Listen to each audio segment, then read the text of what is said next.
Welcome back to another dispatch from Hollie McKay. Hollie, it has been 2 decades since the beginning of the war in Iraq, where we went back there and got rid of Saddam Hussein. In the 20 years that has gone by, a lot of stuff has happened, and you have been part of covering that for a very large fraction of it. So you recently did an interview over there, and we'd like to hear about it. Yeah. So it's first of all, it's really crazy to think it's been 20 years since the US went into Iraq.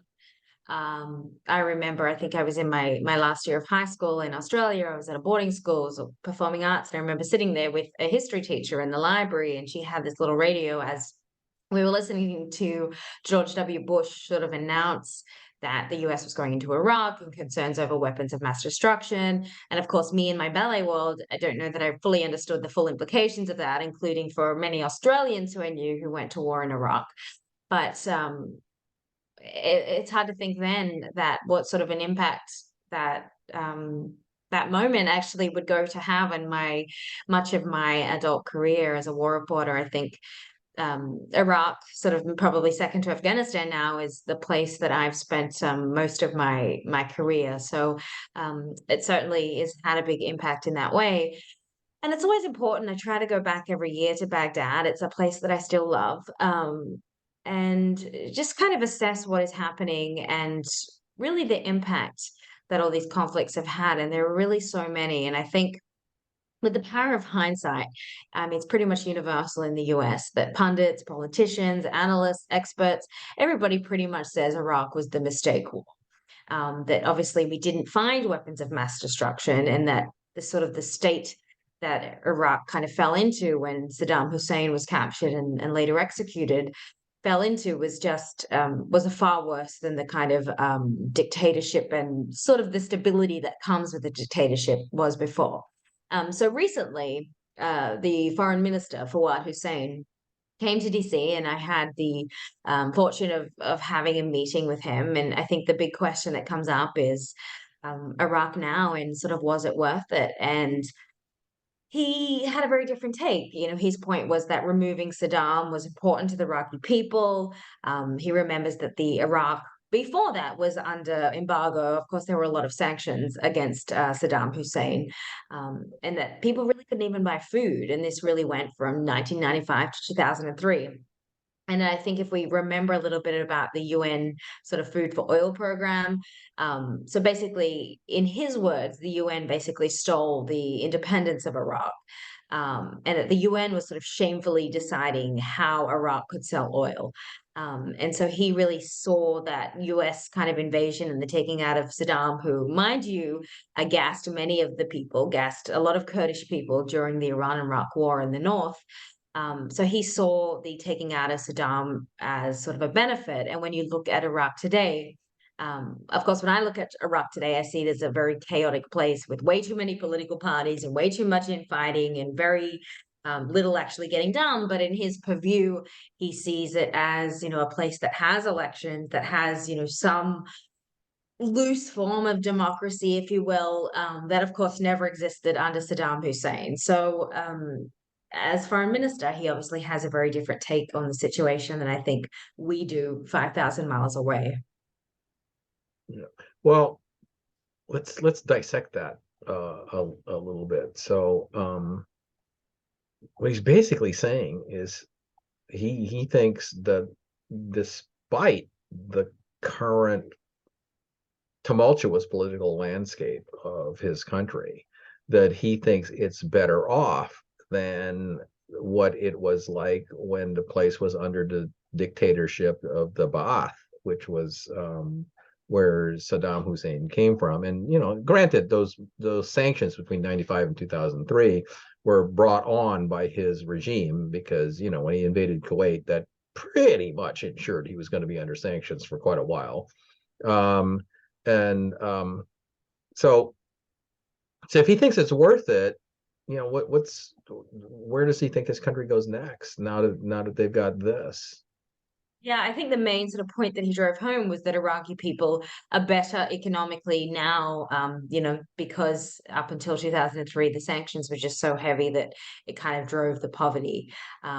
In his argument, he says people choose the government, that there is freedom of speech, and obviously brings up, let's not forget that Saddam committed genocide against his own people. But I think with Iraq now, obviously, it is one of the biggest oil it produces in the world. But you look at other Gulf states, you look at other Saudi Arabia, the UAE, Oman, Qatar. I mean, you're looking at countries that also have a lot of oil, that are incredibly wealthy countries, and of course, Iraq had the potential to be that, but just decades and decades of corruption, which is certainly really at a pinnacle now, the level of corruption, so that money actually never goes back to the people. It goes into pockets of politicians, and Iraq stays in a state of kind of despair because of that heavy corruption. And I think every prime minister that sort of comes in campaigns on this idea of stamping out the corruption, but I think pretty much all of them end up getting swept into it themselves, and have very little power to do much about it. So I think that is really, as I would say with Afghanistan before the Taliban, that is Iraq's biggest enemy, is not from the outside. It's not foreign countries. It's not even ISIS. It's their own inability to stop the rampant corruption that sort of exists on every single level.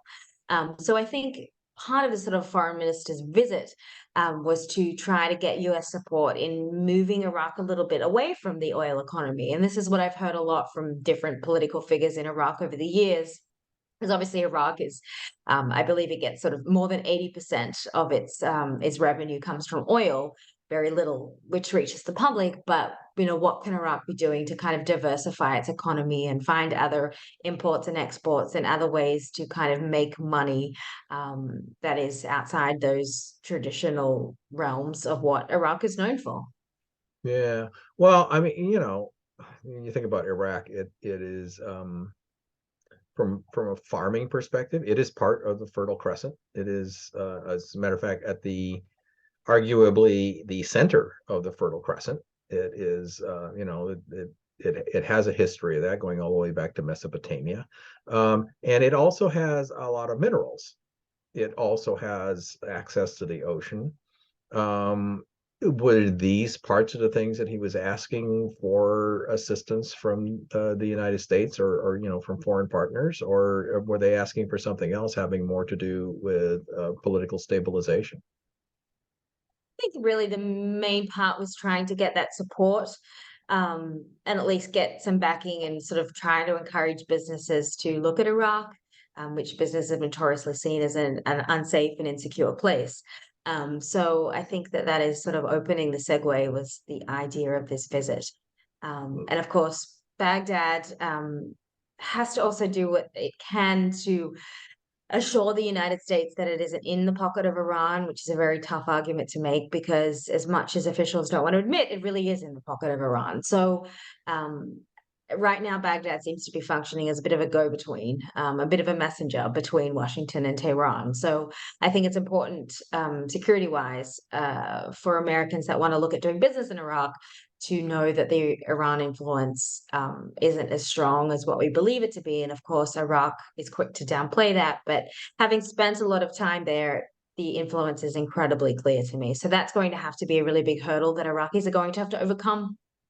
Yeah. Well, okay. So last question of this thing, um, because we just talked about international issues, economic issues. Very clearly, this guy was here trying to do a trade delegation thing and overcome some of these objections, some of which are very real and very difficult to overcome, like Iranian influence in the region and stuff like that. But I want to close this one with a question to you, as someone who has spent a lot of time getting to know the people of Iraq. What do you think would be best for them from the point of view of how the international community should respond to this overture from the Iraqi government looking to improve trade relations and stabilize their economy? I mean, Iraqis just they want to survive every day. They don't want American influence in their country. They don't want Iranian influence in their country. They don't want the corruption that exists. Iraqis are not blind to that by any means. Protests are very frequent across Iraq, but I think that like anyone else, they just want to feed their families and survive, and they want the best opportunity to do that. So that is the objective of the Iraqis. It's to be self-sustaining and live in a relatively equitable society. Yeah. So as a people, do you think they have a chance to overcome what really is a and we see it throughout the Middle East, Yeah, this I do. I mean, systemic corruption. Iraqis, they stand up for themselves. As I said, protests are a frequent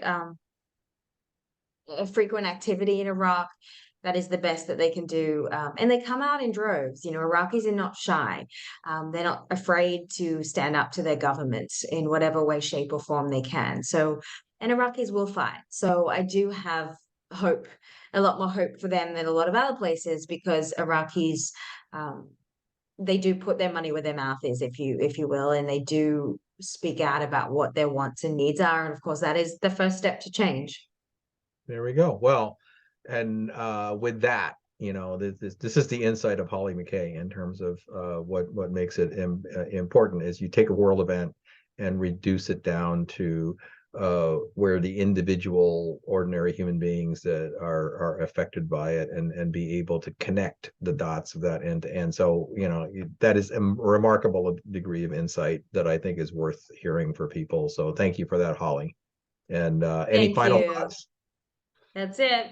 All right. Well, very good. Once again, from global issues down to what happens to the guy next door in a country thousands of miles away that people should not forget that we were there for 20 years. Thank you, Holly, and we'll talk to you again soon.